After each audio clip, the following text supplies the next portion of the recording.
El conflicto en Medio Oriente continúa intensificándose mientras Israel enfrenta presiones tanto externas como internas. En Gaza, cientos de miles de manifestantes exigen al gobierno de Benjamín Netanyahu un acuerdo para liberar a los rehenes retenidos por Hamás, mientras el primer ministro reafirma que la guerra empezó en Gaza y termina en Gaza.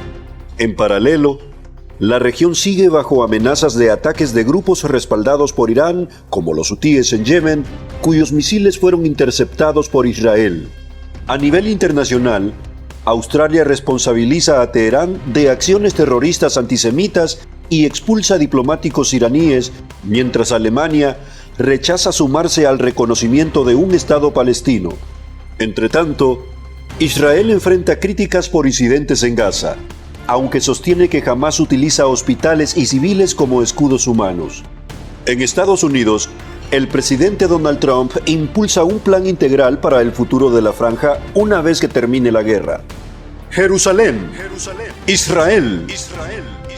Un nutrido grupo de manifestantes israelíes exigió un acuerdo para liberar a los rehenes retenidos por Hamás, mientras que el gabinete de seguridad del gobierno de Netanyahu se reunía para abordar la guerra. Mientras tanto, Australia afirma que Irán está detrás de los ataques antisemitas en el país tras el retracto de varios países en su decisión de reconocer un Estado palestino.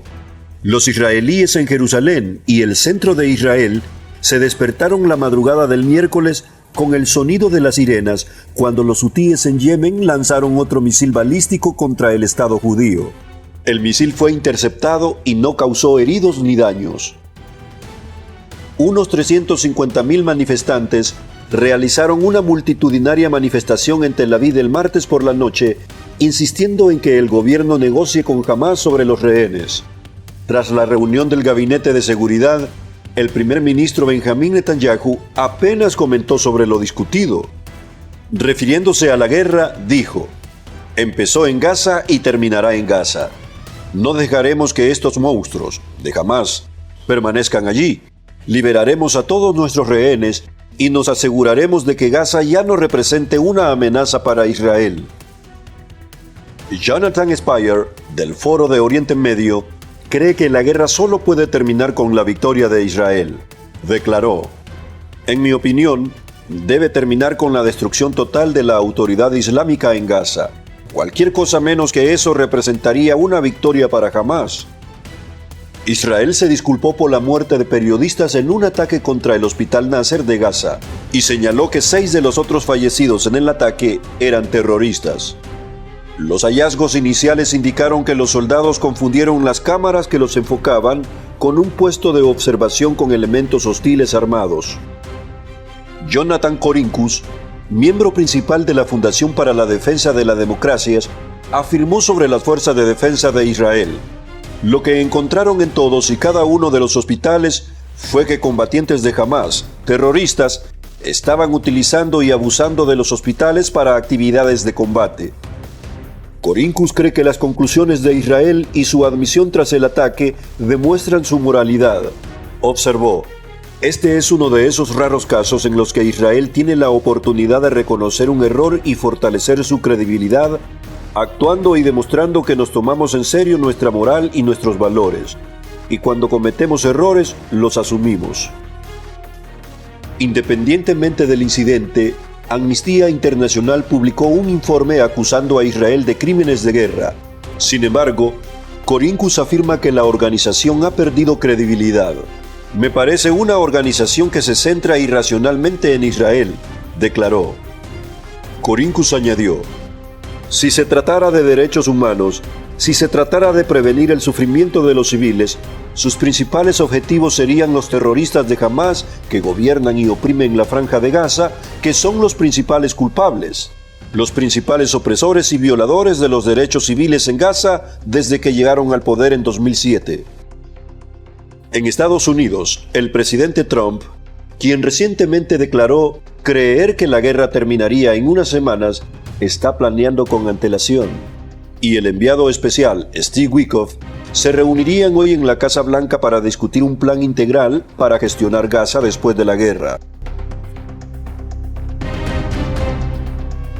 Australia sorprendió a Israel el martes Al pedir a los diplomáticos iraníes que se marcharan después de que el gobierno afirmara tener pruebas de que Irán estaba detrás de los ataques terroristas antisemitas. Los alemanes dieron otra sorpresa cuando el canciller Friedrich Merz dijo: Alemania no se sumará al reconocimiento de un Estado palestino porque aún no existen las condiciones necesarias para ello. Lo que vemos hoy en Medio Oriente no es un episodio aislado, sino una prolongación de un conflicto que se ha enraizado durante décadas y sigue marcando la política regional e internacional. Por un lado, Israel insiste en que su objetivo es claro: acabar con el poder militar político de Hamás en Gaza, rescatar a los rehenes y garantizar que la franja nunca más represente una amenaza para su seguridad. Es una postura firme, pero que a su vez enfrenta enormes presiones internas, como lo demuestran las protestas masivas en Tel Aviv y otras ciudades. La sociedad israelí está dividida entre la urgencia de liberar a los secuestrados y la determinación de no ceder ante una organización terrorista. A nivel regional, los ataques con misiles lanzados desde Yemen por los hutíes, respaldados por Irán, confirman que este no es un conflicto local, sino una parte de una guerra por poder en la que Teherán juega un papel central, apoyando a las milicias y grupos radicales en diferentes frentes. Esto explica en parte la reciente decisión de Australia de expulsar a diplomáticos iraníes tras señalar al régimen como responsable de ataques antisemitas. En el terreno diplomático, las posiciones también se reacomodan.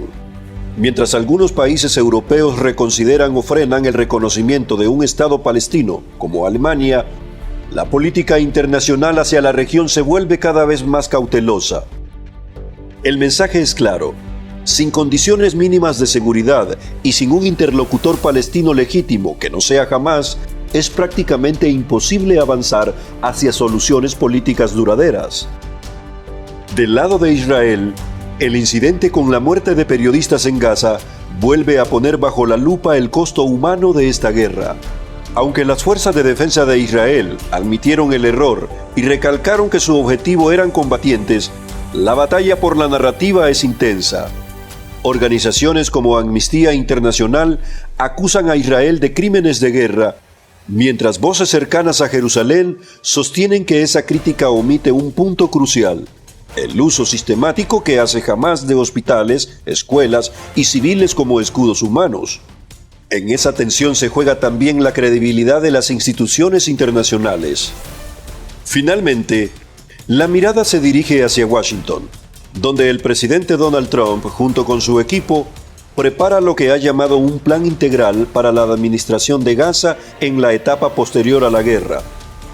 El simple hecho de que se hable ya de un día después muestra que la comunidad internacional no solo observa el presente, sino que se preocupa por lo que vendrá.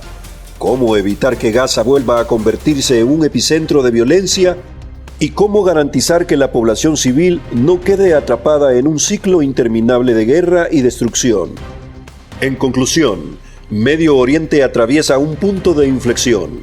Israel libra una batalla militar y diplomática contra Hamás y sus aliados, pero al mismo tiempo enfrenta un desafío interno que podría redefinir su liderazgo político.